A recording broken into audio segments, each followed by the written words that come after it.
Bugs crashing your pack's party? Whether they've got paws or sneakers, your pack deserves a home that's protected from pests.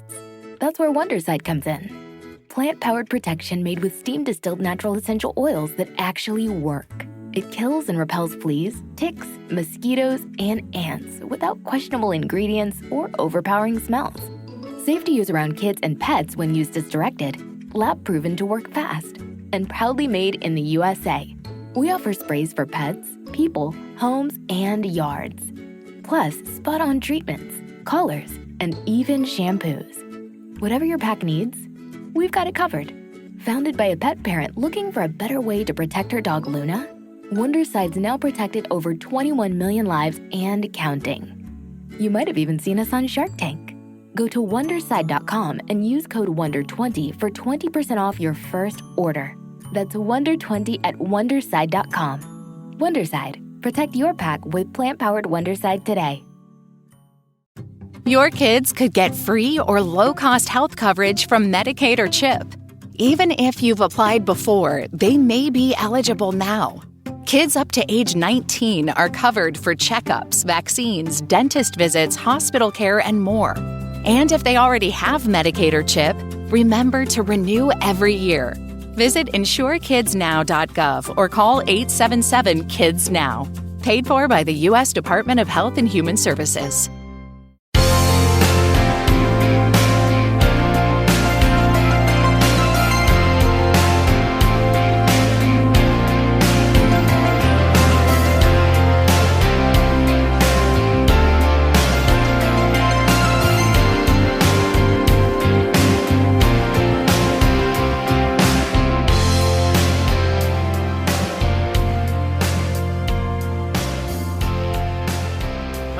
Welcome to the Kulturecast. Oh, Jesus, I blew my microphone out doing that. Welcome, everybody! Hello! If you're not deaf already... Step into the ring, brother! Well, let me tell you something, Mean Gene. I have never seen no 6-foot lizard man wrestling out in the WWF before, brother. Actually, the way that line has to be done is less as Macho Man, but more as the former governor of Minnesota, Jesse Ventura. I was in pro wrestling for 40 years. I never saw no 6-foot lizard man walking around. Why won't they let me see the 9/11 wreckage? What are they hiding? What are the lizards hiding? A bunch of Slim Jims. Yes, true. Oh, boy. But yeah, hello, everyone, and welcome to the Kulturecast. I'm Chris Stachiw, and I'm joined by my good friend. She's here once again, and not a Patreon exclusive artist, friend, lover of all animals, Maggie the Odd. Except for ants. You don't like ants?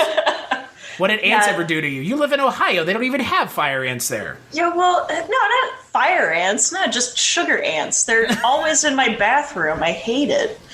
Why are sugar ants in your... What do you keep in your bathroom? I did nothing much. Cereal, of course. What else? You don't have bathroom snacks? Jeez. No, well... Yeah? I mean, you could eat some of the products that are in the bathroom. I don't know how good they would taste. No, definitely not. Body wash that tastes like mint doesn't... or smells like mint doesn't taste like it, is what you're saying?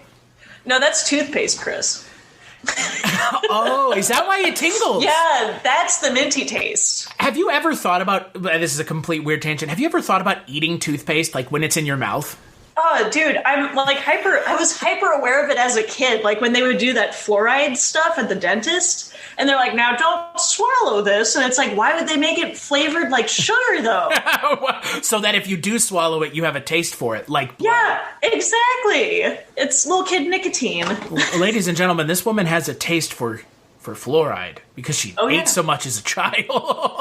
Yeah, I'm a healthy youngin'. Well, I mean, look, this conversation that we're having now isn't far from the jerking off of cans that we were watching before we decided to stream here. So, so on this episode of the Kulturecast, we're actually going to be talking once again about Indian cinema. And Maggie decided to be on the podcast of the movie that's the longest one this month, clocking it at a breezy 3 hours and 44 minutes. We're going to be talking about 2001's Lagaan, Once Upon a Time in India. You have agreed to cancel the tax tax of the farmers in Champaner if they beat you in a game of cricket? Yes, sir.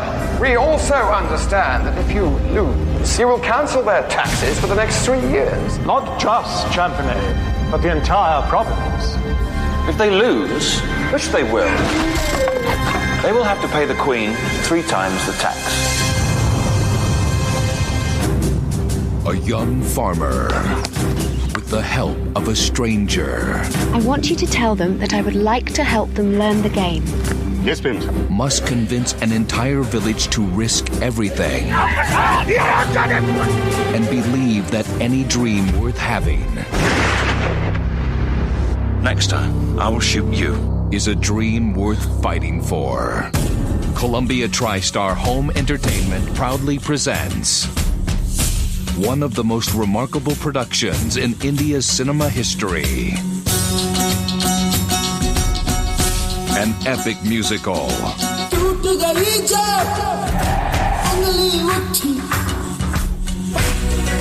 filled with spectacular dance performances and visuals that will make your spirit soar.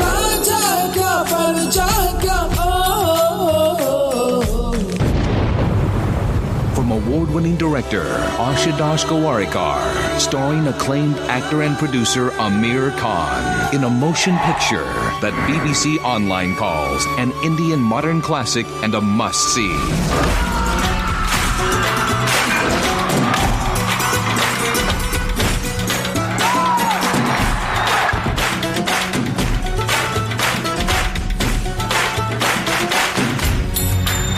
Lagaan. Audience winner, the Locarno International Film Festival. Which I think we should mention before we talk about the movie. Terrible subtitle for a film. Yeah, it's cool. I'm pretty good with not having any more movies labeled Once Upon a Time in. Also, this movie's not a Western. No. It is an epic musical / sports movie, but not a Western. Yeah. Where did the Once Upon a Time come from? I'm curious, where do you think that came from? I don't know. I don't know. They tried to play it off as something whimsical at like the ass end when they blurred the frame and they're like, and you remember that guy that spearheaded this? Well, nobody else does. boy, that's a real pin to put in your movie at the end. Holy wow, shit. That's what we're closing on. Spoiler alert, guys. Yeah. Sorry. But so let's talk a little bit about Lagaan. It came out in 2001. It is directed by Ashutosh Gowariker. It stars Aamir Khan, who I had never seen in a movie, but guess what, Maggie? He's as big as Amitabh and SRK, and I guess, SRK, who we saw in DDLJ last year. Yeah. So he's as big as they are. I guess maybe bigger. I don't know. This film also has some narration from Rajnikant. Does some narration in this film, which we'll talk about the narration. It is real bad. But the movie is about Aamir Khan playing Bhuvan, who is I guess he's a farmer in India, Victorian India, which is the big part of this movie that we're going to have to talk about and kind of address. And the Victorian douchebag British, which they were, colonialist, imperialist scumbag British, were taxing the Indians of their wheat. This is very similar to Bug's Life. And Bhuvan Bhuvan gets himself into trouble by essentially asserting his existence, I would say, almost in a way. And the main villain of the film, played by Paul Blackthorne, says, "Look, you know what? You don't want any more taxes? Well, then beat us in a game of cricket."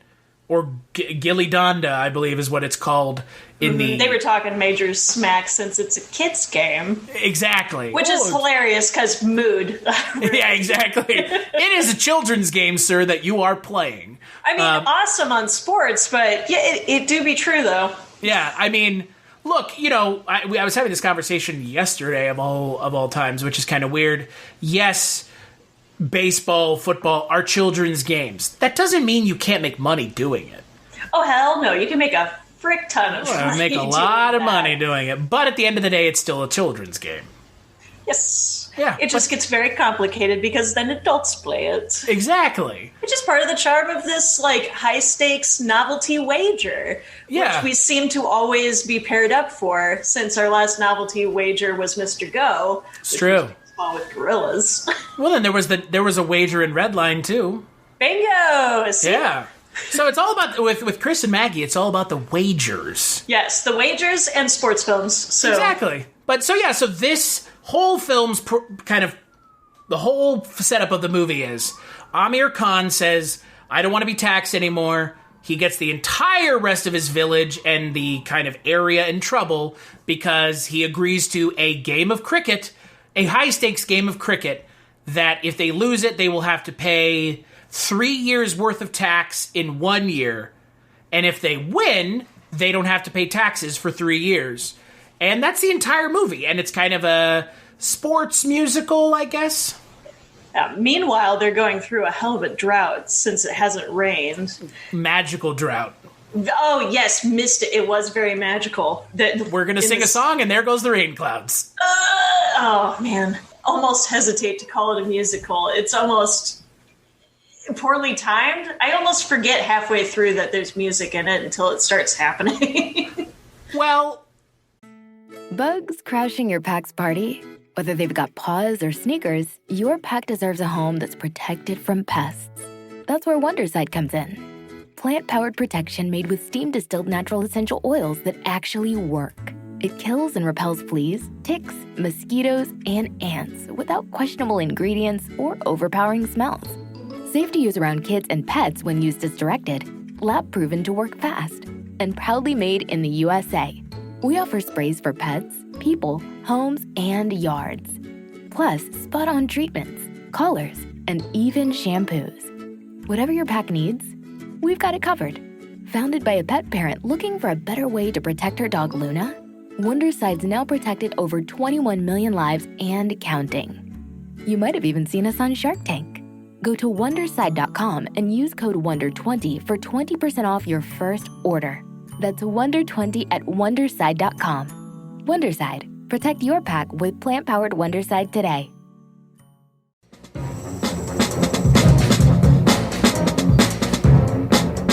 Hello, this is Aaron West. I am the author of the A24 New Wave. In this book, I look at A24's output and I make the argument that we are in a new wave movement right now. A24 plays a major role. This book has a supplemental podcast where each episode is a brief conversation about an A24 related topic, whether an actor, director, or even a genre. As I continue research for the book and conduct interviews, I expect to record podcast episodes with people involved with the company. You can find the podcast at cinejourneys.com or wherever you find podcasts, and we are proud to be members of the Someone's Favorite Productions podcast network. So you bring that up, and that's funny because I agree with you 100%. Of all the Indian cinema that I have seen, it is the least musically compelling. There are good songs. The music is done by A.R. Rahman. I mean, Jesus Christ. A.R. Rahman, Slumdog Millionaire, I would say the preeminent Indian composer. But, I mean, it's just okay. It's not... I mean, look, I think we were spoiled last year with DDLJ, because I still listen to that film's soundtrack. Like, oh, it's a jam. Yeah, it's great. Yeah, they didn't quite have the choreography that would be flaunted in a lot of Bollywood films, as well as... I mean, there was maybe, like, one where I'm like, yeah, this works, and it was, like, their montage one. Yeah. And that was about it. The rest of them, I'm like, oh, they're singing now. Okay. You know what I think the other issue is, and this is more indicative of this movie than I think some of the other movies. This is ultimately a period piece, and because it is a period piece, it does lack modern day instruments, guitars, drums. I mean, there's still drum beats and stuff, but it's just not the same. Yeah. They're working within the period constraints. So I'm curious, though, all of this aside, Maggie. I know this was the first time you'd watched it, as it was the first time for me. What did you think of watching Lagaan? You know, it had a similar vibe that the short TV series have, because it was so lengthy, but it had the weirdest pacing behind it. Like I said, the musical interludes, they would come and go, and it almost seemed like they weren't quite sure when to do that. But I mean, I think it was painfully middle of the road. It wasn't like a slog to get through necessarily. It was like I marathoned The Stand. Similar feeling where it's like, what the hell? But okay. Would I watch it again? Maybe. I'm actually surprised that you're a little less enthusiastic about this than I am, because I really liked it. Yeah? See, I liked the characters. I just almost wish that they pushed it a little bit further. It kind of had weird, like, Western cinematography vibes behind it because they were going for the period piece. Right. I did get extra pumped at the very end once they actually are playing the cricket game. I am like... That's the last hour of the movie. Yeah, like an hour and a half, you're going through the 3 days worth of cricketing that I know nothing about, but I did get pumped during that. I was rooting for the characters. You mean you didn't look up how to play cricket? I did. It's insanely complicated. Yes, it is, which is hilarious that they gave them 3 months to learn it. That's my favorite part about these high-stakes novelty tropes in movies, where it's like, you have to learn this complicated game in a weirdly short amount of time. Yeah, at least it's not 3 days. Pros. yeah, exactly. Yeah. What I liked about this movie, I think, is the same thing that you liked, which is... Aamir Khan is insanely charismatic, right? True. Put him up against any American leading man. This guy either hangs with them or blows them out of the water. I mean, again, there will always be something lost in translation when it comes to American audiences watching a non-English film. There is no English dub of this movie. If you want to watch this movie, it's on fucking Netflix. Go watch it. Read the subtitles, guys. It ain't that, like... If I can just get one person to watch a movie that has subtitles in it, I've succeeded. Because, look, this movie is really good, and it would be a shame if you don't get to see it because you don't want to read subtitles. Yeah, that is a lame reason.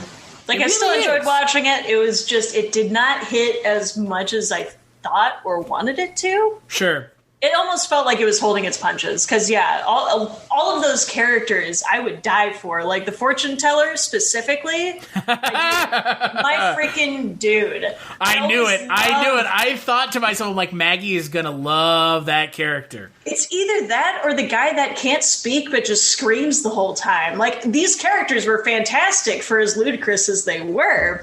Like, they all have, like, such heart behind them. Well, and again, with a movie that's 3 hours and 44 minutes long, they really know how to let the characters breathe. And you feel like in DDLJ, I felt like I took a journey with these characters from start to finish. And I mean, it's like a joke in American cinema that they can't write characters. And in Indian cinema, what do? They wrote characters, but they just don't care that it's a 4 hour long movie. Correct. It's like, the David weird, Lynch right? problem where it's like, yeah, I don't care how long a scene is. Which, once again, I don't mind the length by any means. I sit through enough operas where it's like, 4 hours, it's fine. But I wanted a little bit more payoff on that one. I definitely agree. I was spoiled by the other viewing experiences that I've had with the Bollywood cinema where it's like, I wanted a little bit more cohesion. And I would have liked the British dude to get slapped in the face. So let's talk about the British folks, So the whole idea of this movie is the Indian folks, Aamir Khan, all these other characters in this village, having to contend with imperialism through the British lens. And if you don't know that the Indian subcontinent was invaded by the British and colonialized because that's what the British were doing. That's what happened. And I couldn't figure out how, quote unquote, realistic what was going on in this movie was, but I would assume it's probably something close to this. I don't know. I didn't understand why they would be taxing them the grain. I guess because they didn't want to grow it themselves. Either that or there wouldn't be enough like income in the area because it's nothing but farmers. Right. So it's almost like picking easy targets to control. So they're out Right. like in the middle of nowhere in Farmville.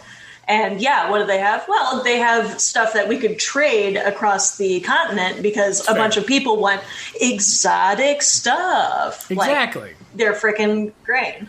Exactly. And so you have a English female character who is the sister of the main villain, who, of course, shows up and she falls in love with Aamir Khan, and she teaches the kind of the goof troop of characters how to play cricket. Less play cricket, but more learn what their sport has become, right? Because what they're playing is gilli danda, which is like a stickball, right? It's essentially our equivalent of stickball to baseball. That's what this is to cricket. Correct. So just kind of giving them the equipment to compete. Right. Because otherwise they'd be going in blind. And since this is such a severe wager, because Commander Asshat decided that it would really screw them over. But also, if they win, it wasn't just their farm that would be affected. It would be the entire surrounding area wouldn't pay taxes. The province. Yeah, so there was a lot at stake, and our lead kind of was like, "Nah, we got this, we're good." And it's like, actually, there's a lot more to it. There's a lot more to it. There's widgets and running back and forth, and a strip, and rules, lots of rules apparently, and tiny hats. But I will tell you that the addition of the female British character is not necessary. No, they needed a confidant, but I also know that those movies, they do like having romance complications in their storyline. It's a nice little add-on. Where it's an action movie, but a little romance. This is a sports movie with a little romance. But is the romance, like, the fucking strange thing about the romance in this movie is Aamir Khan's character does not speak English at all. Mm-mm. It's established quickly into the runtime of the film. He doesn't speak a lick of English. And so Rachel Shelley's character does speak English, and then she magically learns Hindi overnight. Yeah, I can tell you as someone cricket overnight. Yeah, I can tell you as someone who's been trying to learn Hindi for the last year, it is not an easy language by any means to learn. And the fact that she's like, Ram is a great teacher. Like, what was he teaching? How was he teaching? Seriously, he is the Rosetta Stone. Yeah, he must. I have Rosetta Stone too, and I didn't learn over fucking night. But what's strange to me is clearly they needed someone to teach them how to play cricket. Right? Yep. But the easier option would have been just to have someone from the British area who was Indian who defected to be with them because of his treatment.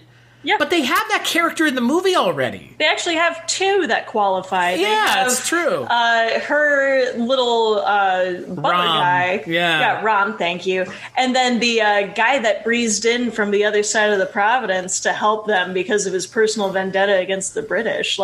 That's true. Well, there's another guy. There's the guy who was putting the horseshoes on the horses. Oh, yeah. That's okay, 3. Yes. That's even 3. Plenty of options. Holy shit. You know what? I didn't even think about that, Maggie. The character who was in the British Army. Yeah.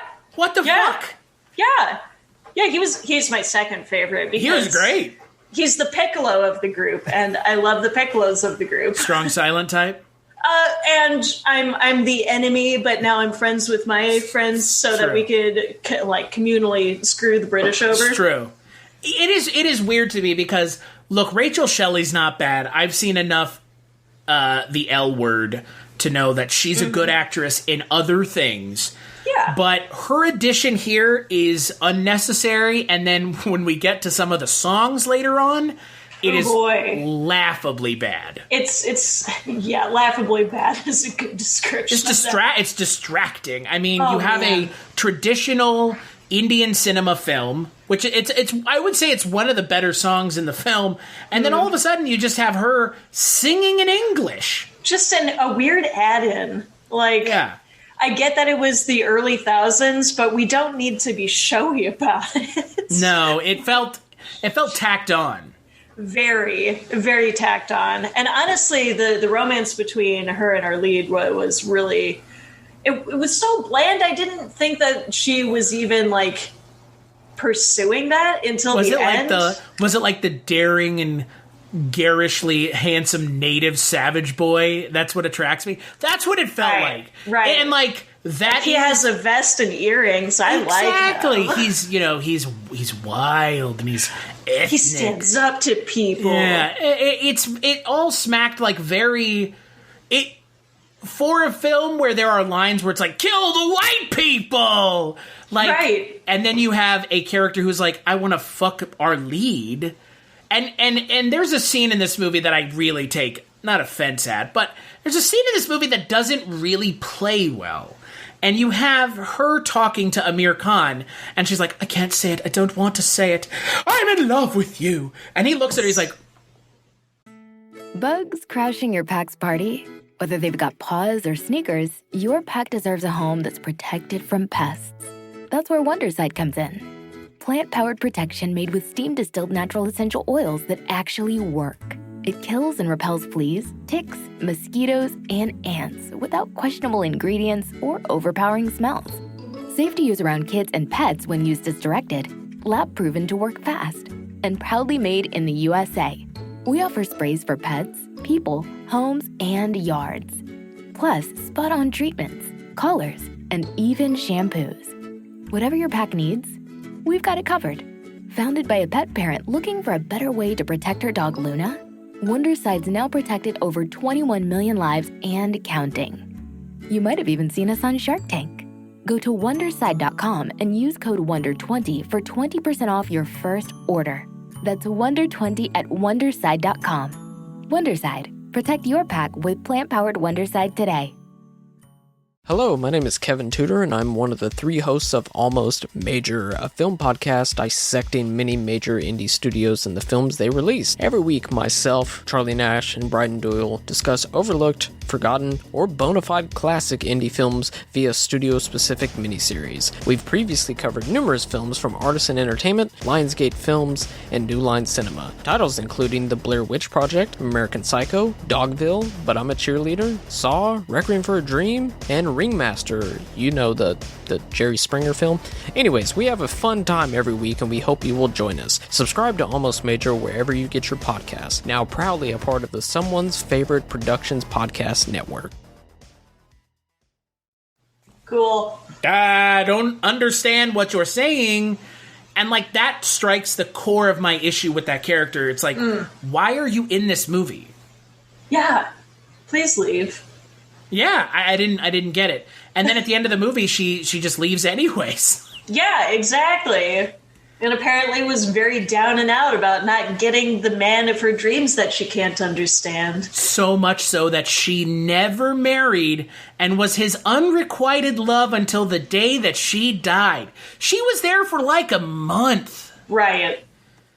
And look, they try to like frame it in a way where they talk about a third of the way into the film's 4-hour runtime, where they're at the temple and they're talking about these two characters who fell in love with each other, but then they could never actually be together, but they were always in love regardless. Yeah. And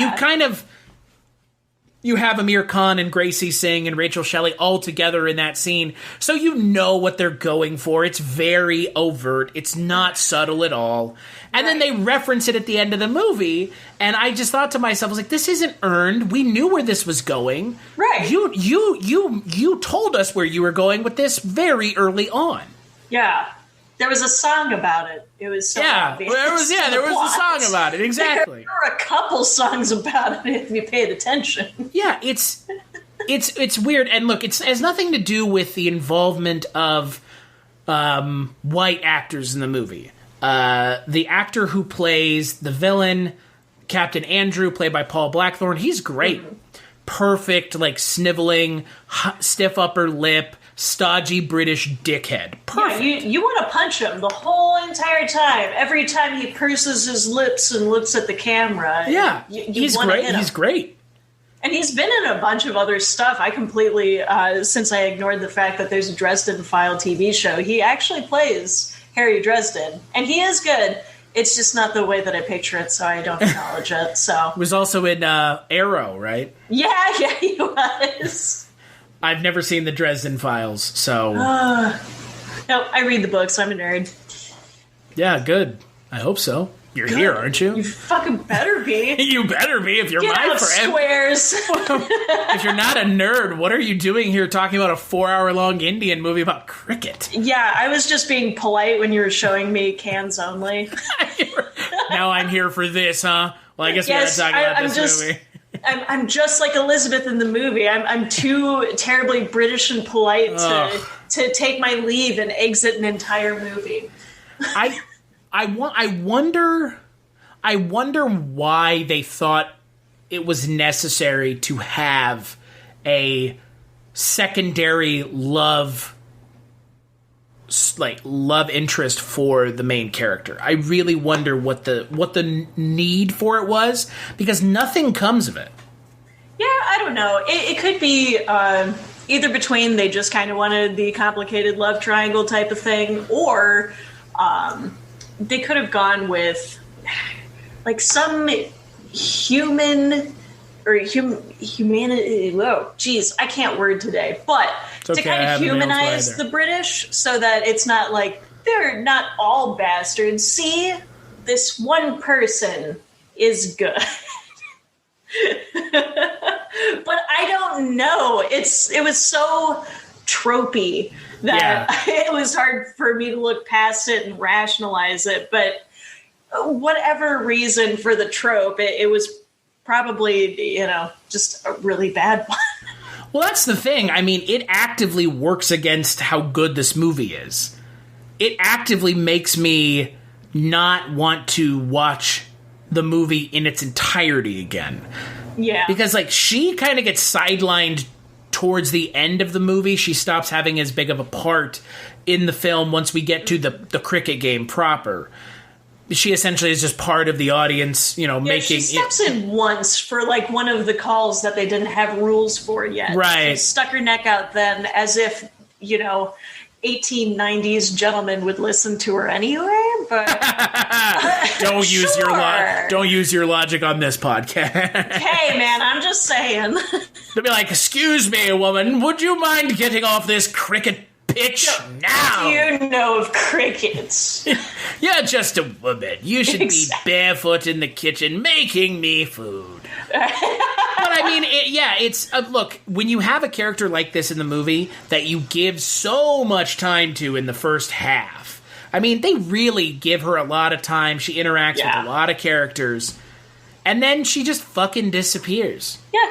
Just, we're done with that now. We're focusing on this now. And then they tack on the ending. They're like, I have to go now. My planet needs me. She's like, Poochie. Yeah. She Poochie's away at the end. It is the equivalent of Poochie in The Simpsons. She just disappears, and they have narration saying, yeah, well, she never got married. Bugs crashing your pack's party? Whether they've got paws or sneakers, your pack deserves a home that's protected from pests. That's where Wondercide comes in. Plant-powered protection made with steam-distilled natural essential oils that actually work. It kills and repels fleas, ticks, mosquitoes, and ants without questionable ingredients or overpowering smells. Safe to use around kids and pets when used as directed. Lab-proven to work fast. And proudly made in the USA. We offer sprays for pets, people, homes, and yards.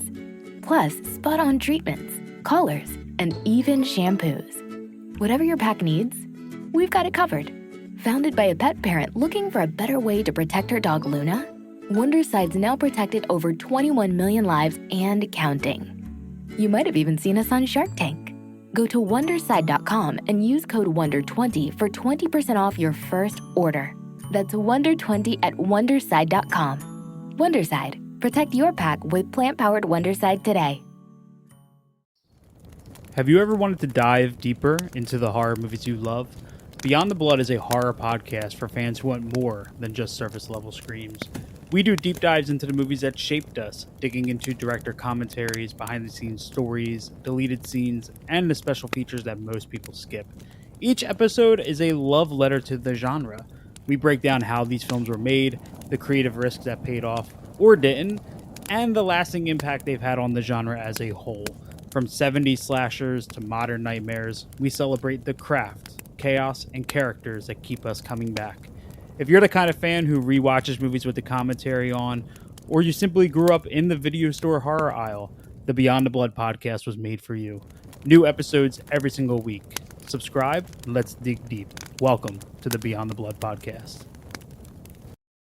Yep, that's it. Go home.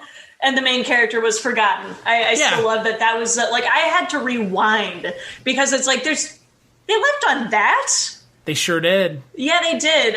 Even as, like, historic of this victory, his name was lost to history. How is it lost? It's like, this is supposed to be taking place a little over 100 years ago. 1893. And that history got lost? You're telling me the British wouldn't have had any information regarding why the fuck they got kicked out of that little part of India? Right. Champaner, they wouldn't have had any information that they lost it because some dickhead said, I want to play cricket against the locals. Yeah, and the British Army was like, the fuck you do that for? And maybe they lost it on purpose because they lost the cricket game.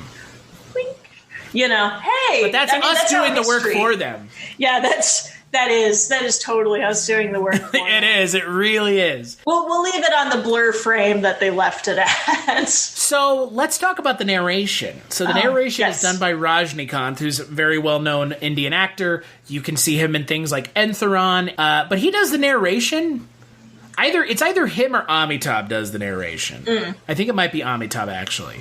Either person doing it is not important, because the narration in this movie is really bad. What they've done is they've narrated over the dialogue in the scene. So you have, like, imagine, Maggie and I are talking, and then all of a sudden you hear a voice that's like, and Chris and Maggie were talking about a movie. It's like, why don't you let us hear what they're saying? Yeah.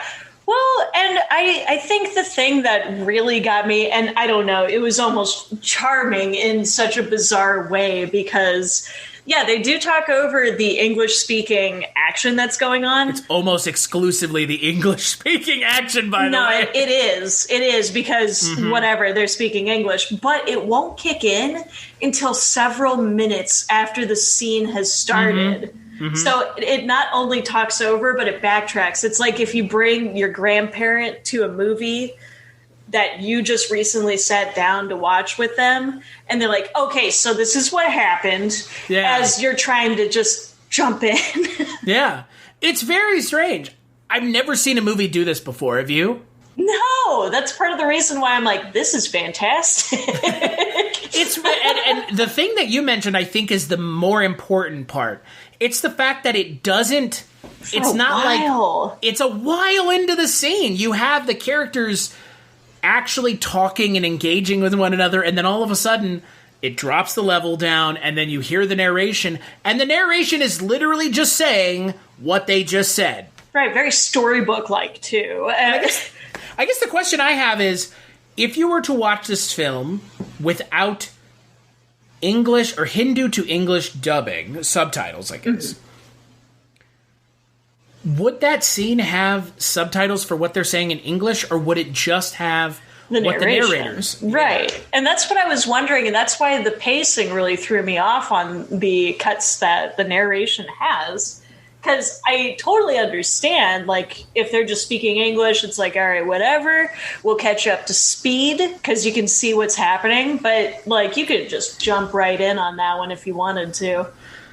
And it doesn't quicken the scene. The scene still plays out. No, it makes it longer, in fact, because they'll cut to the next scene and the narrations still go. Yeah, It's bizarre. I've never seen a movie do this before. I hope to God never see it again, because it's such a strange choice. I don't think it hurts the movie, but it's such a strange, specific choice that because you've made it and you're sticking with it, right? I just don't like it. Like, because it didn't need narration to begin with. I know they wanted to feature the voice acting, obviously, because that part was nice. But if they could give them something more than the kindergartner retell of the scene, right, that would be far superior and worthy of the narration to begin with. Or they could just say that the main character got forgotten. Yes, just blur the frame. And we'll just roll credits after. It's look when you have something like narration in a movie, I know it's very polarizing. You have people that like don't like, narrators in movies. Movies have been recut and redone because people don't like the narration, i.e. Blade Runner. But that's not what's going on here. What's going on here is like picking and choosing certain places in the film that you don't think the audience this film is intended for give a shit about what the actors are saying. Yes. And I'm not going to say it's racist or any of that shit because it's not. It's just very odd. Yeah.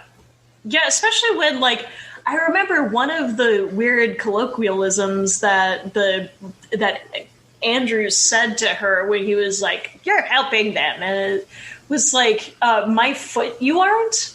And it's like I could see where that would not translate.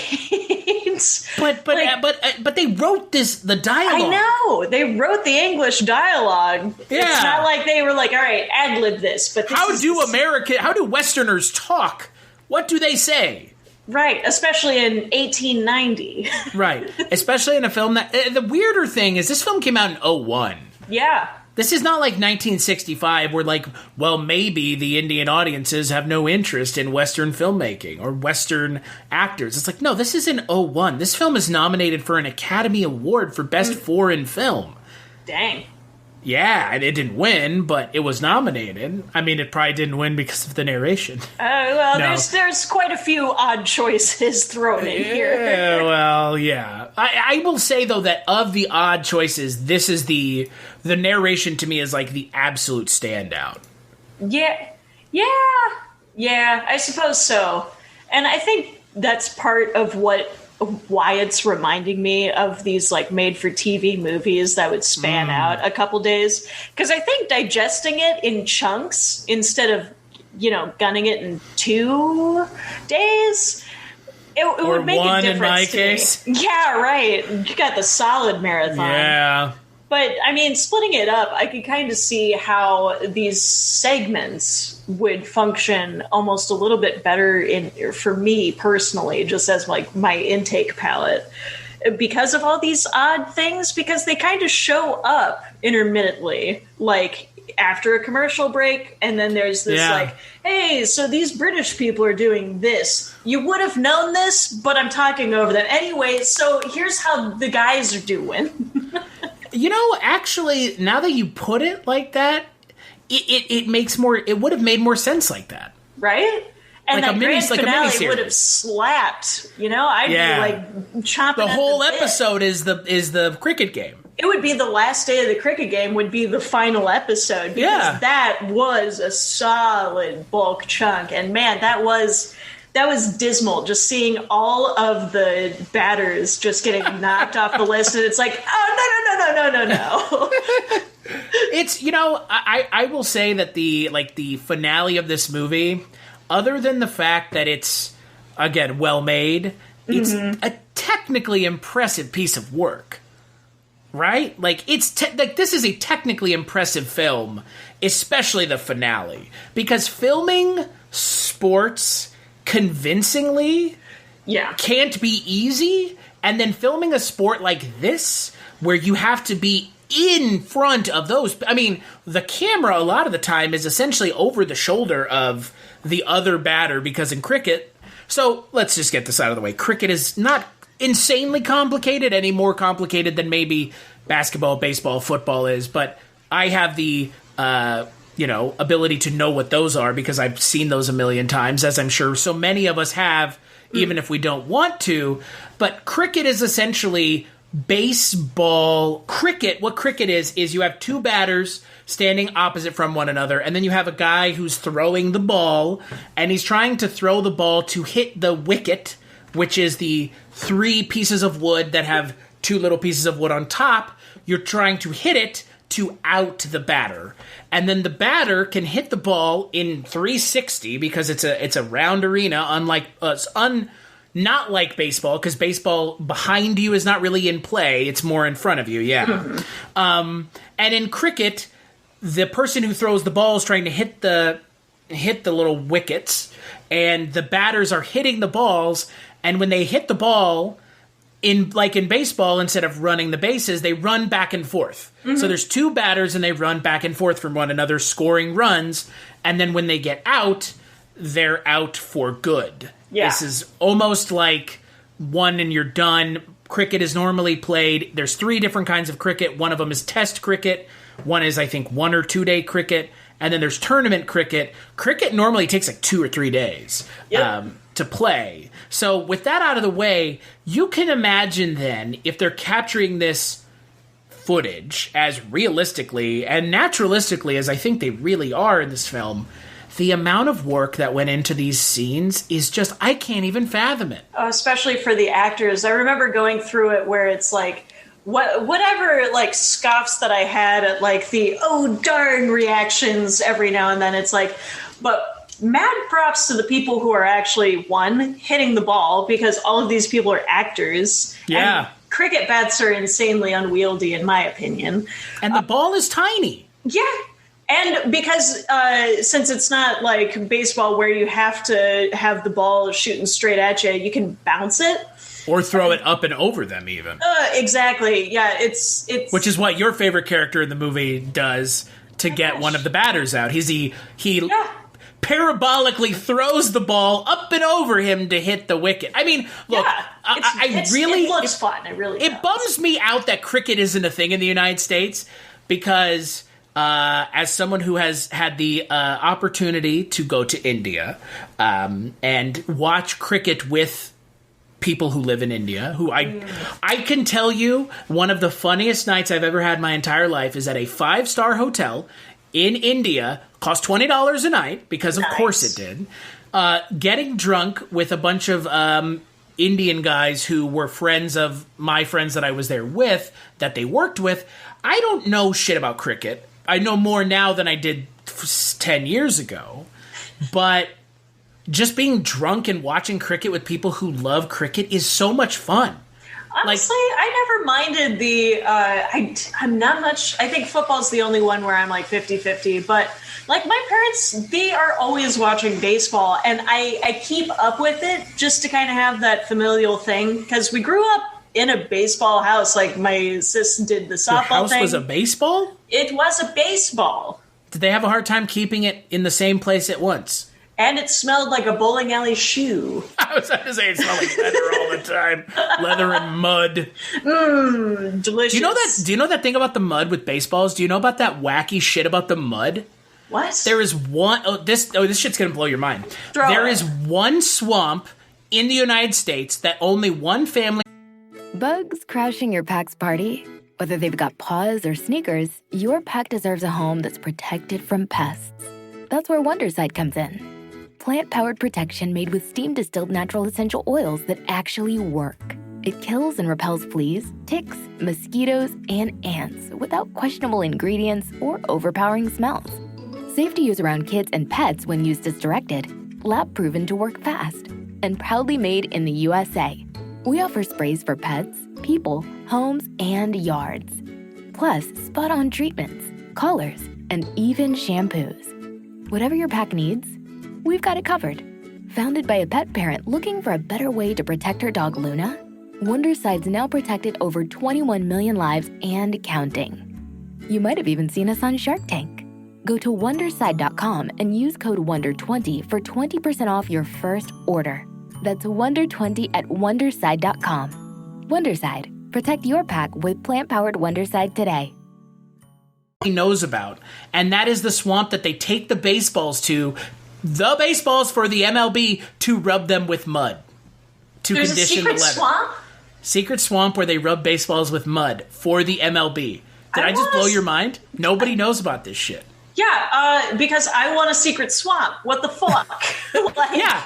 I forget it was a CNN or somebody, but there was this whole, like, video. These people are like, we can't tell you where it is. We'll blindfold you, but we go to the swamp where the mud, there's something special about the mud, and they're hand rubbing the baseballs with the mud, and then they're dumping them in the bucket to send to the MLB. Dude, that sounds like the way back in the America days where it's just this sideshow carny guy coming, step right up.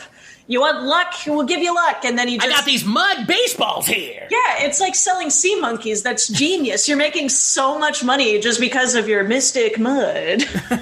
Like, and you know what? Awesome. They have. They're like the only people who do it, which is fucking wild. Yeah, for whatever reason they came up with or scientifically exist, those people, I'm sure, are sitting pretty. That is insane. Superstition, I think, is probably part of it. Yeah. Baseball's like the superstition sport, right? Like, I think any sport could be the superstition sport. Yeah, that's fair. If we can make a buck on it. So what we need to do, Chris, is we need to find some secret dust or some secret fucking flour technique. I don't care if it's just water these and drug flour. Euphemisms? Oh, yeah. Secret powder or a secret flour? I'm just saying, if we find a swamp. Now we're looking for the swamp. Yeah. So what you're saying is we need to find a swamp where we can make our magic powder and our magic flour, and then hopefully not have the DEA show up and take us to prison. No, that's why we need to like sign on some sport so that nobody's getting in trouble. Oh, they're all taking the secret powder. Yeah, so we need an obscure sport to just cornerstone on our magic mumbo jumbo. Let's bring cricket to the United States.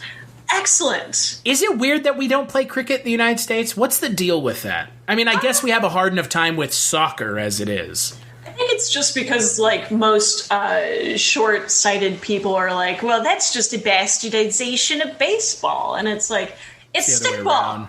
Golf is stickball, too. It just has a hole. Yeah. Yeah, I mean, you know, I think for me, as someone who... I like sports. My mom and dad do watch sports now. My mom is a huge Cowboys fan. I'm a Patriots fan. Don't really watch football a whole lot because the team that I root for, I can't get it on TV here. Mm-hmm. But if there's like a baseball game on for the Blue Jays, which also never happens here because of where we live, I'll watch baseball. I like baseball the most of all the sports. I never minded watching it. Like I said, I hated it as a kid, but it is nice. I have a lot of good childhood memories associated with like baseball, and it's like sitting around a campfire, and my mom would have the radio because she had like the hots for Omar Vazquez on our baseball team. Hint, wink. But just, I remember... we would just be having like a normal conversation. It was super chill. And then out of nowhere, my mom just being like, son of a bitch. And it's like, oh, I guess we're not doing so good. But it's fun. Yeah. And the thing for me about that. And the thing for me about baseball is it is a more relaxed experience. Yes. It seems way less diesel than football is. And it's a little less complicated. So, I don't know. I follow it a lot easier. I also enjoy tennis. Hell yeah, tennis. And I got into that because of a stupid manga. So... there you go. What about giant gorillas playing baseball? Always. In fact, yeah, if we can get the cornerstone on that. Mr. Lagaan, what if it was a giant gorilla playing cricket?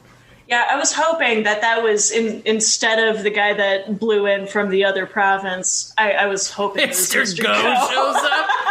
Just like a giant gorilla with a cricket bat shows up. Yes. It's funny to me when we talk about sports in this country. We do have a sport culture in this country, right? I mean, this country is almost lives and breathes this nonsense of like, if you're not first, you're last. You know, this whole idea like, oh, we're making everybody wussies because everybody gets a participation trophy, blah, blah, blah. All that macho toxic shit that needs to stop because, look, just because you lose doesn't mean you didn't win. Right. Losing is part of this, right? I mean, I frankly expected them to lose in this movie. I really did. Toward the end, it could have gone either way. It really could have. They kind of dodgeballed themselves out of the ending. It felt like when the ending happened and there was like that fake out, I was like, this is just like dodgeball. Like it actually is just like dodgeball. Kinda. He steps over the line. I'm pretty sure in dodgeball, doesn't he step over the line as well? Yeah, at one point during the movie, I believe so. But like, it had a fake out, and it's just, to me, I think this movie could have worked as a losing film as well, because again, it's important to learn that, I think, in the long run. Yeah, but with those stakes, I'd be like, how the hell are they going to grow 3 times? Maybe, have we thought about this, Maggie? Maybe they just uprise and kill all of them. Oh, yeah. I suppose that's a decent enough ending. I suppose they could do that, too. I would think that there would be a couple more hours tacked on if that was the grand finale. But I mean, and when you see how many spectators there were watching the cricket game, they could just bum rush and kill all the British. Why bother finishing the game? We can just... now that we've got them all here, let's storm the castle. Yes, exactly. How did you feel about them talking about the caste system in this film? I know us Westerners don't have a lot of experience with it. If you don't know what the caste system is, not you, Maggie, because I know you know what it is. Oh, thank you. You're welcome. The caste system, for those of you that don't know, in India there used to be, it still kind of exists. There used to be this idea of like divisions in society of who you were, and there was a level called the untouchables, who were people that literally you would not touch them because they were seen as the least desirable part of society, as in street beggars, urchins, homeless, disabled, mentally infirm, stuff like, I mean, there didn't seem to be a rhyme or reason, I guess. There always seems to be some physical or mental malady that is, I guess, visible or known about, because the character in this film is disabled. His hand is, I guess they call him crippled in the movie. I don't think we use that word anymore. Right. Thank God. But how did you feel about them addressing it? It felt a little on the nose. I mean, there was definitely zero subtlety, and no, not at all. The character that was deemed untouchable was almost like shoehorned in for that. Where was he the rest of the movie? Pretty much. Exactly. It's like, oh, okay, I hated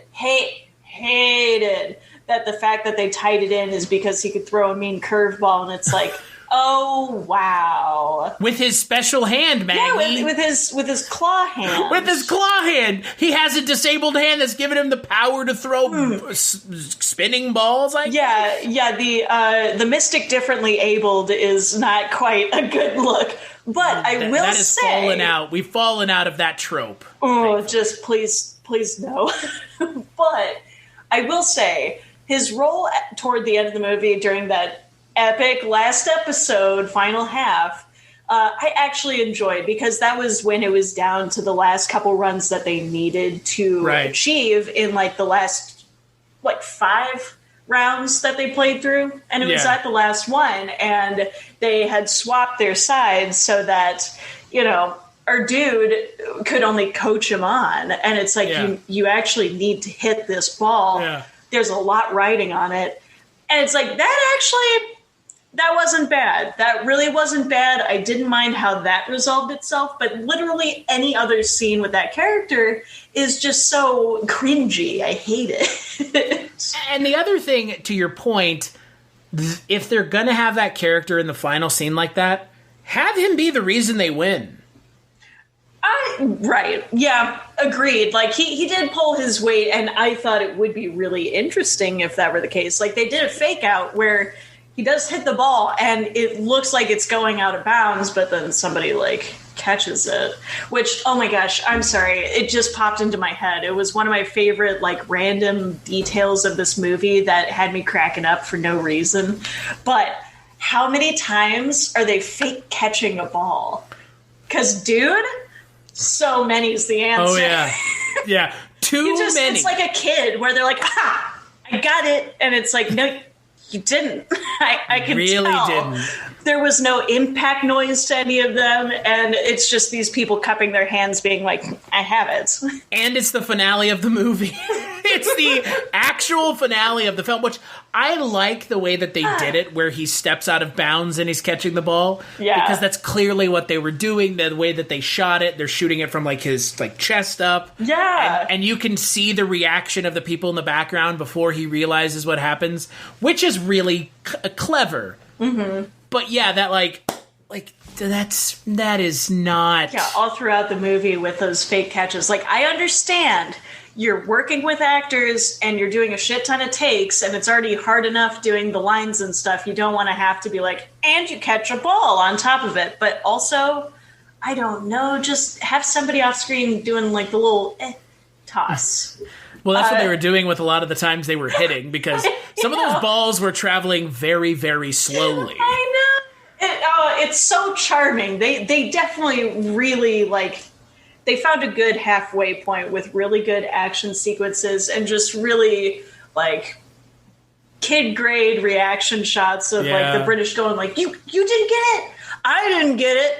Oh, darn. But you know what? It had its charm. I didn't think that it detracted from it so much, but I just wanted to point that out because that was like one of my favorite details was the fake catches left and right. I loved it so much. Is it impossible to make a sport with a small ball traveling fast look believable in a movie? It seems like it, doesn't it? Yeah, right? Like baseballs don't travel at 30 miles an hour. They travel at like 90 miles an hour. Yeah, even cricket balls travel at 90 miles an hour. Mm-hmm. And in Mr. Go, it was all CG, so... Well, yeah. Well, that. I mean, in my opinion, that's the acceptable answer, right? I mean, if your pitcher and your batter are already CG giant creatures, you might as well just throw the ball in. Why are you throwing the ball? I was talking about in movies that don't involve giant gorillas, man. Less specifically, the one giant gorilla baseball movie. Yes, but... I mean, it is safer, it's easier to do takes, but man, I like the old knit and grit movies where they're like, you know what, fuck it, you're learning baseball. Yeah. You want to be in this movie? Let's do it in CGI later. Yeah, exactly. Just don't get hit. I don't know. It's a crutch. Bugs crashing your pack's party? Whether they've got paws or sneakers, your pack deserves a home that's protected from pests. That's where Wondercide comes in. Plant-powered protection made with steam-distilled natural essential oils that actually work. It kills and repels fleas, ticks, mosquitoes, and ants without questionable ingredients or overpowering smells. Safe to use around kids and pets when used as directed. Lab-proven to work fast. And proudly made in the USA. We offer sprays for pets, people, homes, and yards. Plus, spot-on treatments, collars, and even shampoos. Whatever your pack needs, we've got it covered. Founded by a pet parent looking for a better way to protect her dog Luna, Wonderside's now protected over 21 million lives and counting. You might have even seen us on Shark Tank. Go to Wonderside.com and use code WONDER20 for 20% off your first order.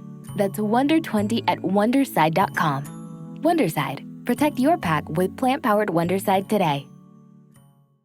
It's a crutch. It is a total crutch. The miming was definitely on par. I hope if I ever create a sports movie that I can just pantomime and make everybody pantomime literally all the action. CGI. We'll just CGI it all in. No, I'll hand animate it so it's even more out of place. What's weird to me is, like, I think about football movies and I think about basketball movies, and those have their own problems, but with a movie like a cricket film or a baseball film, I find it hard to believe that, like, you know, like, these balls are going like 10 miles an hour, they're like lobbing them off screen. It just always looks very fake. Yeah. Although I will say in this specific case, because I was thinking the same thing about halfway through on like their first day of competition, where it's like, I don't know how realistic this is that one, they learned it in 3 months and then like all these pitches are rather slow except for the frickin' homicidal maniac pitcher on the British side. But Mr. Beanball. Yeah, Mr. McMutton-chops himself. But in 1980, I mean, it's not like it was super duper pro at that point. I don't think that they were gunning for like the 90 mile per hour ball. So I think it kind of balanced it out for like my suspension of belief. Sure. Where it's like, I mean, I guess it'd be a little bit more low key. It's just these British officers playing in their spare time, being rich. Like, yeah.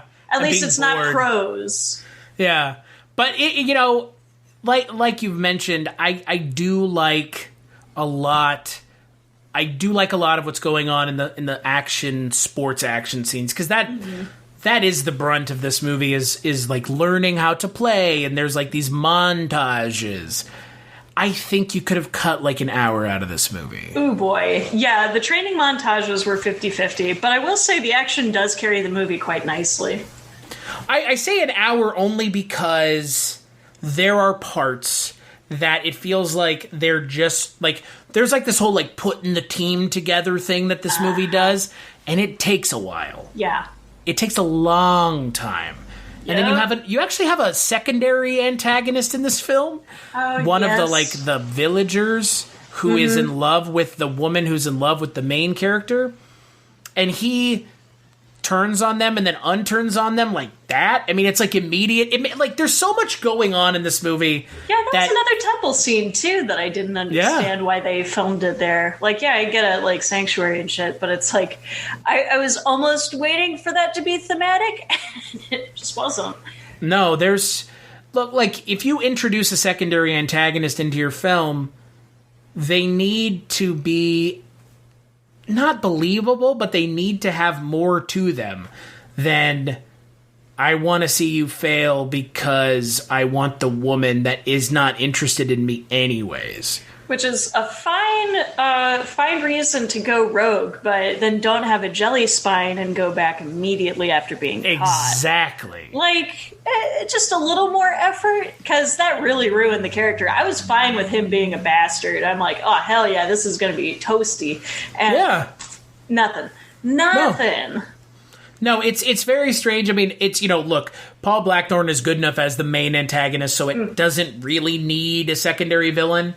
But I say the movie could have lost an hour because if you take Rachel Shelley out and you take this secondary villain out, that's like 45 minutes of just like unnecessary stuff going on. Easily. I know that they wanted to go for like a film epic type of look to it. And you can tell that they're trying. It does not register because of how loosely knit everything is. You pull at one string, it's gone. Yeah. Would you say DDLJ is a bigger epic than this film? Oh, duh. Easily. Which is weird, given that movie's stakes are much lower. Oh yeah, but it's a lot more cohesive and very tightly knit. Like, I think that had a lot more of a direct focus, where this one, it just wanted to tell a story. It wasn't this quest for love and the development of that. It didn't focus on these simple aspects that can be expanded upon because of how good the characters are. This is a plot line with good characters that didn't really have a cohesive direction. They kind of added too much stuff to the mix. They kind of unsimplified it. If it were just about the cricket game, hell yeah. That would have been nice, easygoing, like, you could even keep the initial, like, romance, because, I mean, that was fun. But, yeah, they definitely threw in a bit too much into the mix that they didn't really know where to go with. Yeah, I mean, we've seen in Indian cinema in the past, they throw a lot at the wall. This is a scenario where it didn't necessarily work as well as it has in the past. Correct. Which is a shame, because, again, I like this movie, but this movie is kind of chock-a-block of problems. Yes, and that's why I think it just functions better as a short series. If you watch it in 4 separate chunks, you'll be good to go. You'll probably enjoy it more. Yeah, like, watch it, give it a week, watch it again. Same bat time, same bat channel. Yeah. Because, yeah, the actors are really fantastic. And the characters are, I mean, for as little development as they were given, they have a lot of personality behind them. You'll definitely have favorites. That's for fucking sure. Yeah, I mean, again, Aamir Khan, Jess and I were supposed to watch Three Idiots last week. We didn't because Jess was being a responsible individual and went and got vaccinated. What a bastard. I know. Vaccination, bro. How terrible. I know. So I will be talking about Three Idiots in the future with a friend of mine from high school, but Aamir Khan is in that film as well. Mm-hmm. So I'm curious to see his role in that film because he's really good in this movie. Like you've said, the actors are great. Yep. Music is not. The action is fun. There's too much of a lot of stuff, but the stuff that's good is really good. The problem is the stuff that's not good kind of just takes away from everything. And it's 3 hours and 44 minutes long. Like, I know Americans and Western cinema goers have a aversion to long movies. Yep. I don't know why. Right. Motherfuckers go watch Endgame. It's 3 hours long, and there's no problem with that. Yep. So, like, come on, just have a sit, give it a try. It's because it's a foreign film that I have to read. Oh, right. Because I mean, what else is it? What else is it? I don't know. It's on Netflix. Anyone could go watch it. I don't know. Yeah, get a cup of coffee. Get some snacks. Couple cup of coffees. Yeah, well, I mean, I say a cup because then it reduces, bathroom breaks. That's true. And then you can go to the bathroom and get a bathroom snack. In your bathroom. Where the snacks are. Exactly. Because the ants are in there too. Yes. All of them. Seriously. So, no more ratings, because I think ratings are stupid. The only reason I had ratings for the longest time was because of the website. Website, not defunct, but I don't post there anymore because, well, I was the only one posting there for about a year, and I'm sick and tired of being the only one doing it. Makes sense. I have more important things to do. I want to go back to the way I used to have this, which is skip it or watch it. Which, watch it is not an affirmative of the quality of said film. No, but that it's worthy of some eyes and taking some time with it. Exactly. And that's more important to me. And skip it doesn't mean I didn't like it. It just means, you could skip it. Like, it's not the end of the world. Because as someone who makes content, as someone who is friends with people who make content like you, like Jess, like people who work in the industry, like Richard. Hello, this is Chris Haskell from They Live by Film. For those that don't know us, Adam, Zach, and I, we built a podcast over the last 2 years that's a combination of film discussion from 3 very different perspectives, as well as industry interviews with the leaders in boutique Blu-ray and 4K community. We started with Dev Crocodile, but over time we've been lucky enough to speak with Arrow Video, Severin, Mondo Macabro, Vinegar Syndrome, Radiance, Indicator, most of the OCN partner labels. It's been a blast. You can find us wherever you podcast, and also actually recently as part of Someone's Favorite Production Podcast Network. We hope to see you online. I don't like this idea of putting, there's a 5-star anything. I hate that. In my mind, what's more important is, like, this movie could be not great, but it could still be an interesting failure to watch. So you should watch it. Well, and I'm a strong supporter of, like, the bizarre and unusual. Like I said. You and me both. Oh, yeah. It's my bread and butter. You can't get me to watch a classic film, but, man, I will sit and watch hot garbage all day, any day. Maggie is really into Faces of Death 1, 2, and 3. Blam. Oh. And the horror classic of all time, Ice Cream Man. Oh, wow. What about Ginger Dead Man? Oh, well, of course, Busey. If you haven't seen anything, it's a beautiful wonder. What about MD Pope? Have you seen that yet? Oh, no, not yet. Most disturbing person on planet Earth? What? It's just a compilation of, like, snuff films and shit. Oh, Jesus, okay. Too far. We've gone too far, Chris. We've gone too far. I'm slightly squeamish. Don't all of us, aren't there some of us who, like, watch that shit on daily upload? Like, it's not just not me. I'm not saying that I partake, but I can't be the only one that's maybe. Look, it's the internet. Everything's on the internet. I'm not advocating for people going and looking up things that are illegal. Don't do that. Obviously, duh. But, I mean, look, if you want to watch snuff films on the internet, Daily Upload exists for a reason. It truly does. And Daily I Upload mean, exists for that reason alone, almost. Yeah, truth. Well, junior high me and high school me would definitely, like, I'd be lying if I said I never saw Goatsy a couple of times in my life and cake farts. So, What about Two Girls, One Cup? oh yeah. What about Mr. Hands? Oh, not Mr. Hands, but the fucking jar one. Oh yeah, the clown song. No, I was thinking the guy that picks it up with his butt and it crunches in there. Yeah, but there used to be a website called clownsong.com where someone had set that video as a flash video, and they had put the and he's lowering himself onto the glass jar, and it's like man. Yeah, clown song. We're the old classic. It came up last night. I was playing Jackbox with some friends. Lemon Party, that's still a thing. Yep. Oh, it was such a thing. They referenced it in 30 Rock. My God, they referenced Lemon Party on a national television show. For fuck's sake, such a bizarre nostalgia that everybody now is partaking in. Where it's like, oh yeah, you remember that heinous thing? Shock websites. Yeah, that we just watched for fun when we were dopey ass kids. Love Kids in a Sandbox. You remember that one? Yes. Jeez. You're welcome. Kids in a Sandbox was one of those ones where I saw it. I was like, this is awful. Right. And yet I can't look away. No, because I would like to know what it looks like if someone tries to do this to me.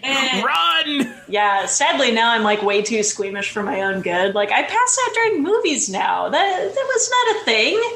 What are you watching that's making you pass out? I don't know. It was during... Pope? Right.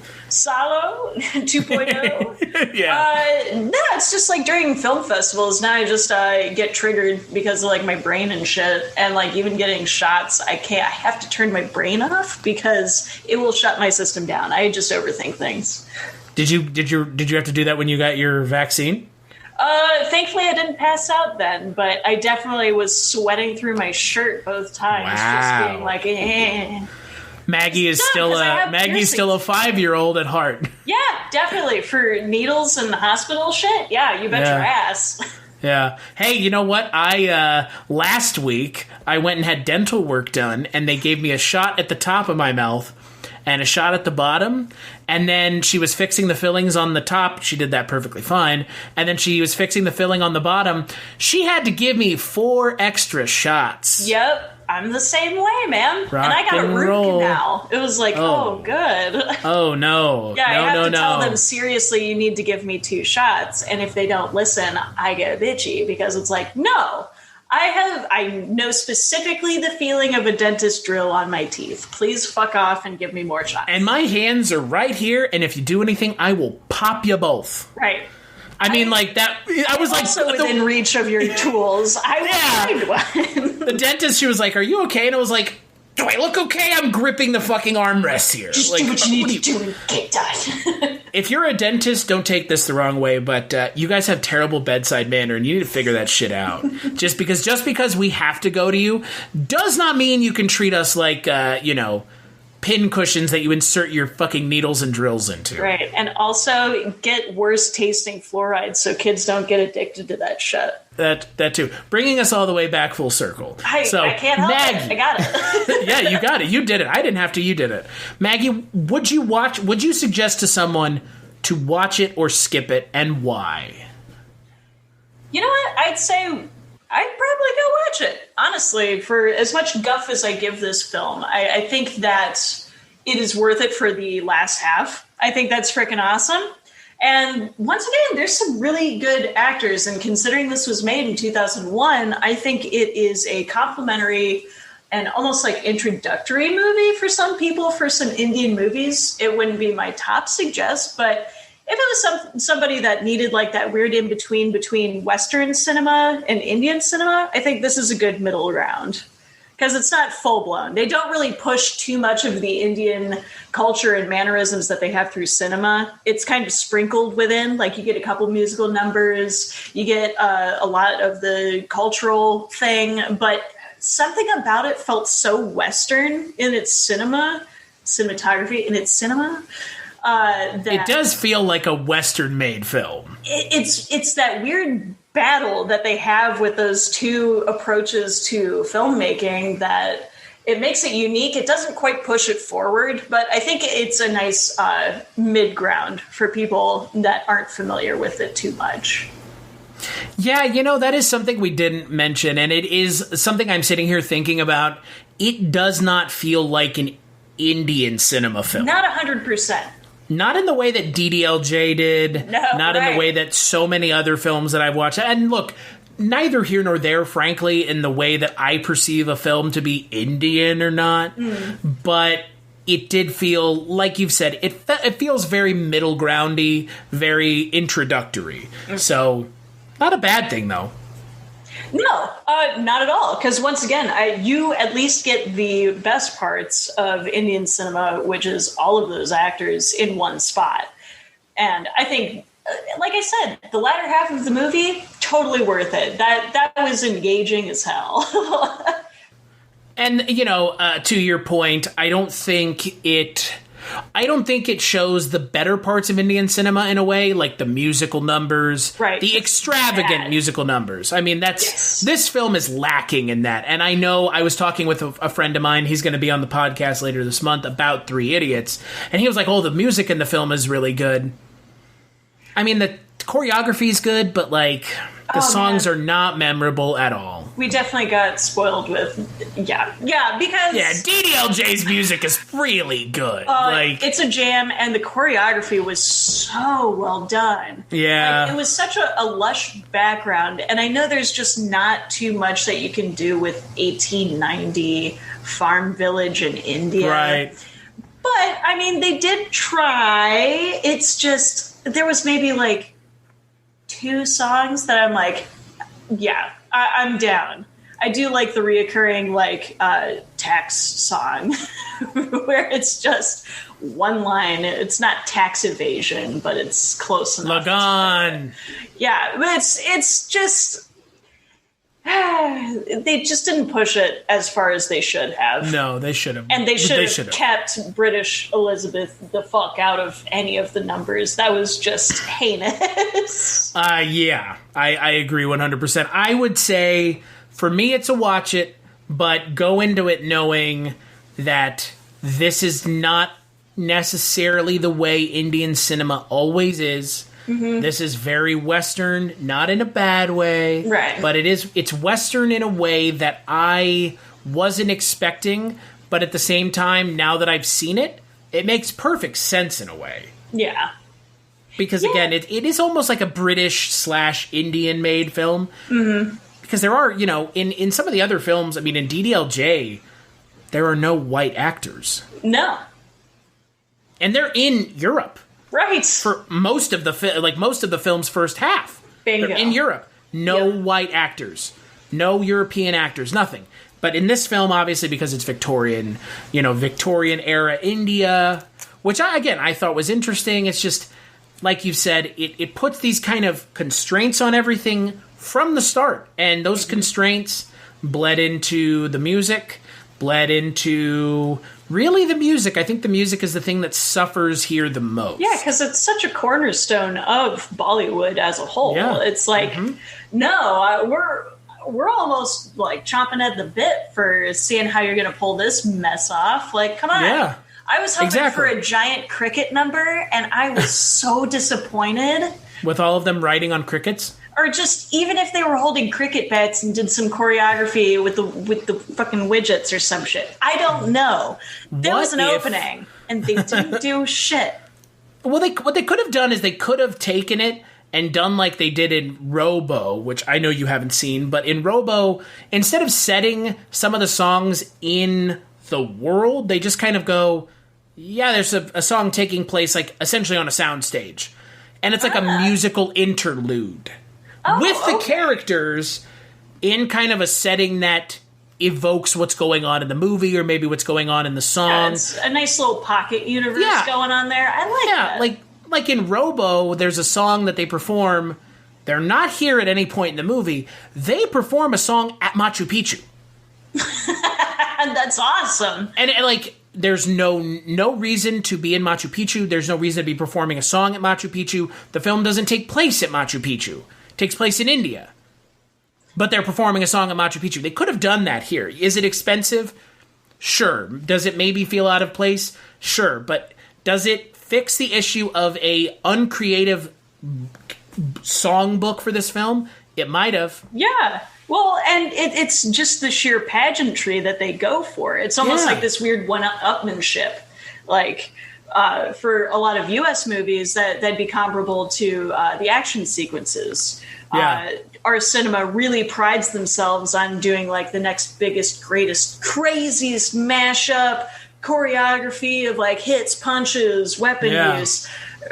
It's just for music, and in order to make it like the next step, it's like, yeah, fuck it, we'll go to a cool place, or screw it, look how cool this place is. Exactly. Yeah. And there's none of that here, and it's what I think the biggest takeaway for me from this film is how Western this movie really is. Yeah. Yeah, it definitely feels like it hit a weird plateau. Yeah.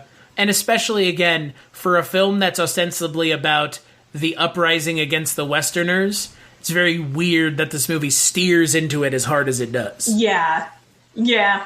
It's almost like they wanted to kind of make a hybrid in a way, but there weren't enough steps taken to really push that envelope. Mm-mm. It just kind of felt decently moderate. Yeah. Not bad, not necessarily outstanding. It's better than a lot of films that I've seen. Hello and welcome to Tumbleweeds and TV Cowboys. My name is Hunter. In this podcast, I'll be joined by a different guest each week to discuss a classic Western movie or TV show. I've been a fan of classic Westerns for as long as I can remember, and in recent years, they've become very nostalgic for me. I love the aesthetic, the tropes, and I love seeing different filmmakers' takes on them. At their best, they're incredibly entertaining, rewatchable, and some of my all-time favorite movies are Westerns. We'll mostly focus on Western movies made in Hollywood, but we'll also be covering spaghetti Westerns, and one thing I'm very excited to get into are Western TV shows. I've got some amazing guests coming on the show, film professors, historians, and podcasters. And Tumbleweeds and TV Cowboys is part of the Someone's Favorite Productions podcast network, and many guests on the show will be from other shows on the network. Thanks for listening. Yeah, there were definitely worse ways of spending 3.5 hours. Yes. And I will say, for as long as the film is, it doesn't feel any longer than any other Indian cinema film I've seen. Yeah, true. It doesn't quite chug along as smoothly, but it didn't feel painful. No, not like some foreign language films I have seen that are just like, just make it end already, please. Yeah, I have definitely sat through 90-minute movies that felt like an eternity, I hated myself for wasting that time. I'm with you. So we're both on the same page. Both watch it. Yeah, absolutely. I'd say give it a go. May not be the best, but it's a worthy experience. And if it gets you into Indian cinema, all the better. Or cricket, for that matter. Or cricket, yeah, that too. So I think we could use as a culture more people interested in sports that aren't just baseball or football or hockey. Although I do like a hockey movie. Me too. What in this country does it go? Football, baseball, soccer, basketball, then soccer? Oh, football, that's baseball. A toughie because my region baseball or basketball is probably like high up. But that's because the football team fucking sucks. Also because like 5 minutes from where you live is King James Way, so exactly. Yeah. LeBron, home of LeBron. Yeah, so Space Jam 2 happened right in my backyard. Is that true? No, I don't even have a yard. Where is Space Jam 2 set? In the Warner Brothers Cinemaverse? Probably in the Space Jam universe. I don't know. I have not read up on that because I essentially got what I needed out of the description of now it's LeBron. I'm like, okay. The Droogs from Clockwork Orange are in it. What? Yeah, you should look into it. Okay, all right, fair enough. Just look it up. The Droogs are going to be in Space Jam 2. Oh, no. Is Malcolm McDowell physically in that? I don't know, but Jim Carrey reprised his role as the Mask, supposedly. Okay. It sounds more exciting than it will probably be. Probably, but fuck it. I already sat through the first one. What do I have to lose? I think, unfortunately, Maggie, we've just signed ourselves up to talk about Space Jam 2. Another sports movie for us. What are we doing here?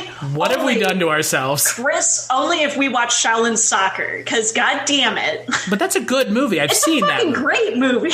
I've seen it. It's good. Right, it's like Kung Fu Hustle. Well, yeah, because it's the same director. It's my boo. Yeah, that's why it's like Kung Fu Hustle. A little stupid, Chow.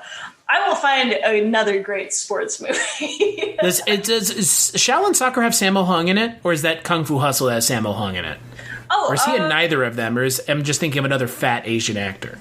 Well, okay, yeah, because it's different between Shaolin Soccer and Kung Fu Hustle, but, I thought Sammo Hung was in one of them. He might not be. I'll have to look that up. But they do carry usually the same gambit of actors through Stephen Chow's. I just like Sammo Hung because as a big dude, being able to watch a man who is bigger than me move faster than I can it's particularly impressive. Yeah, I like the ragtag crews going against the professionals. Exactly. It's always such a fun storyline, and if you throw in something ridiculous like kung fu or a giant gorilla or musical numbers... Giant gorilla. Count me in. Sammo Hung is in Kung Fu Hustle. Thank you. Yeah. Yes. Yeah. But, yeah, I think we're going to talk about Space Jam 2 whenever it comes out. I think it comes out soon. All right, well, fair enough. I'll sit through Christ, it. we hate our... It's on HBO Max, so... It's free, essentially. Yeah, I guess. I mean, Mortal Kombat was on there, and it wasn't half bad. Okay, and you know what? There's a lot of my favorite Korean actors in that, so it's like... What, in Space Jam 2? No, yes, exactly. in Mortal Kombat. Kong versus Godzilla, where all your favorite Korean actors were found? Yeah, somehow. You know, it's weird. They just mix and match that. But yeah, I guess we'll talk about Space Jam 2, but that's not what we're talking about in the next episode. Let's take a break and we'll play a preview for that movie. It won't be in English, so don't attempt to figure out what they're saying. ये गली की बारात नहीं तेरी कोई औकात नहीं इस जंग में पंजा मेरा चेला तुझे बहुत कुछ सिखाना है मेरा रैप सुन के तेरी बंदी बोले ओ ये तो मेरा वाला गाना है ये टी-शर्ट है नल्ली इलाका ये मेरा go back to your गली कुछ है क्या बोलने को इसका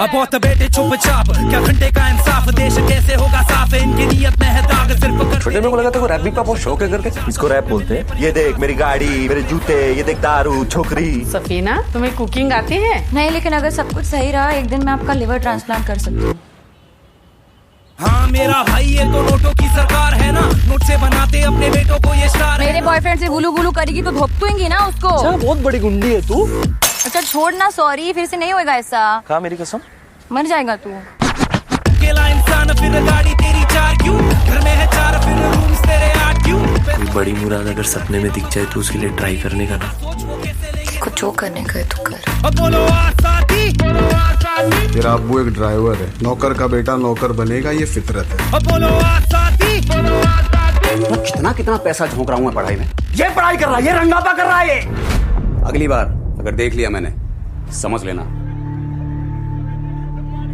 अपना टाइम आएगा जितने भी चीर फाड़ आर्टिस्ट हुए ना आज तक सबके सब भूखे फक्कड़ हालत ऐसी कि जो मिलेगा नोच खाएंगे बीच चुरा के फिर उसी भूख की कहानी बना के बोले फिर जाके कुछ उखाड़े उठ जा अपनी राख से तू उड़ जा अब तलाश में परवाज़ देख परवाने की आसमां भी सर बस ये तो तेरे अंदर की सच्ची कहानी तेरे अंदर का लावा फट के बाहर आन दे अब हौसले से जीने दे अब खौफ नहीं है सीने में हर रास्ते को चीरेंगे हम कामयाबी छीनेंगे सब कुछ मिला पसीने से मतलब बड़ा अब जीने में क्यों तू कौन है क्या औकात क्या तेरा कोई दूसरा मेरे को बताएगा मैं कौन है क्योंकि अपना टाइम आएगा तू नंगा ही तो आया है क्या घंटा लेकर जाएगा अपना टाइम आएगा अपना टाइम आएगा अपना टाइम आएगा तू नंगा ही तो आया है क्या घंटा लेकर जाएगा अपना टाइम आएगा अपना टाइम आएगा अपना टाइम आएगा तू नंगा ही तो आया है क्या घंटा लेकर सलाम ठोक वक्त सर झुका तू दुम दबा चल रास्ता नाप ले कपड़े सिला ले खुद के दम पे नहीं लिए मैंने अपने बाप से अपना टाइम आएगा अपना टाइम आएगा. That's right on the net. It's not. It's funny. I put the trailers on and they're just like fucking speaking Hindi, and it's just like, you won't know what this is until I tell you anyway. Oh, Chris, you know what you need to do is when you're playing the trailer, wait 2 minutes and then start narrating what just happened. Do it. You're right. Do it. And this is a trailer for... But yeah, actually, on the next episode, we're going to be talking about Gully Boy, which is a more recent Bollywood film that is about a Mumbai rapper. Yeah, I don't know. It's supposedly very good. Cullen and Richard are going to be joining me. I will still go on the record and say the best Bollywood film, Indian cinema film that I have seen was the one that Jess and you and I watched together, DDLJ. Yeah, that was fantastic. I don't watch many movies. I don't start movies at 1 o'clock in the morning that are 3 hours long and watch them till the end. Oh my gosh, yeah. Yeah, because all three of us last second watched that one being like, how are we going to do this? It's like 4 hours long. And it's like, oh man. Yeah, why didn't I start this earlier? I would have watched it like 3 times by now. Exactly. And that was a year ago, by the way. That's a fucking horrifying realization. I know. Time is a terrifying concept. It is. We've all grown so much in a year. We've all grown so much more callous and insular and hateful of everyone but us. Yes. So, you know, we've grown the same direction we were going to grow anyway. Yeah, pretty much. Pretty much. Like houseplants. Exactly. So, Maggie, when you're not here, where can people find you and your artwork? Ooh, jogging my memory. Instagram, Maggie the Odd. I guess I have a TikTok, same name. And actually YouTube too. Hopefully I'm doing a bit more animation. We'll see. We'll see how much coffee I can pump through my system to keep me awake. Hopefully you don't fuck your toilet up doing that because coffee, man, that shit is no joke. Dude, yeah, it's a system cleaner, but hey, there. I had my first cup this morning. Time to go sit on the toilet for 20 minutes. Joke's on you. I get my business done before my coffee. So wow. Flush, even if I get my business done before, there's still business after. That's what happens. Business, goddamn. It's like, I'm going to find anything that's not gone already, and I'm going to force it out of you, man. Even food you haven't eaten yet, I'm going to materialize it. God, there's just this fucking head of celery in the toilet. What the fuck is this? Well, you haven't eaten it yet, but you're going to. You're going to. Congrats on the fiber, bitch. Exactly. As for me, you can find me on the internet at Christmas Claus and at cstachiw.com. That's my link tree. Link trees are a thing, and I have one. I don't know why. If people go to it, cool. If not, I guess it's some sort of self-gratification, self-masturbatory thing where it's like, look at all the things that I've done. Ooh, so it's like Xbox when you get trophies? Yeah, kind of. It's like, look at all these cool things. But yeah, you can find me there. And big thanks to you, Maggie, for joining me, as always. Anytime at all. Thanks for listening, everybody. Yeah, and make sure to join us on the next episode, and Maggie will be back. Maggie, when are you going to be back for? Something next month. Ooh. Something Bakshi, yeah? I would be on every single episode of Bakshi. Big Bakshi month. Yeah, and you have me on Hey Good Looking, which Good Looking. It's not my least favorite Bakshi, but it is a mess of a movie, and I love it. And I will tell you because, this is the first time the audience is hearing what we're talking about for Jess Buyer June, the aforementioned apartment dweller above you. Yes. But we are going to be talking about Ralph Bakshi films, and I have zero frame of reference, and Jess didn't pick the one movie that I do kind of know, which is his Lord of the Rings film. Correct. So it is going to be a lot of things that I've never heard of except for Fritz the Cat. So, yes. But it will be a while until you're back on. It'll be almost a month and a half, unfortunately. Yeah. So. But until then, if you want to listen to more episodes, Kulturecast.com, Patreon.com/Kulturecast. Maggie and I did a Patreon episode last month. $1 is all it takes. There were 2 Patreon exclusives last month. We did Redline, you and I did. Mm-hmm. And then Mark Begley of the Wake Up Heavy podcast joined us to talk about Howl's Moving Castle. Yes, I saw that went up. Oh dear. Yeah, weren't necessarily as positive as I think I was hoping I was going to be.